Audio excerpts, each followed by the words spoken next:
पिन्हियौ पिन्हियौ अपना पापा कुर्ता, हाथी पान की बिड़वा, जो सिर कबहु न नीवै हो, जो सिर कबहु न नीवै, बेटी निवावै हो सिरवा।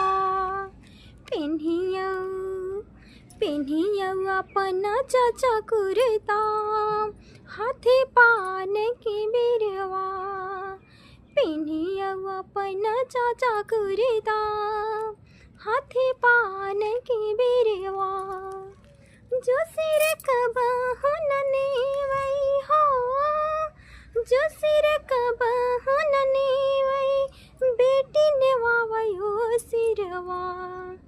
पिन्हियौ पिन्हियौ अपना भैया जूता, हाथी पान की बिरवा,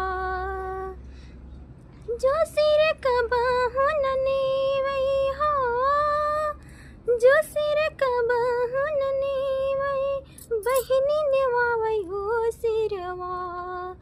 पिन्हियौ पिन्हियौ अपना भैया कुर्ता, हाथी पान की बिरवा।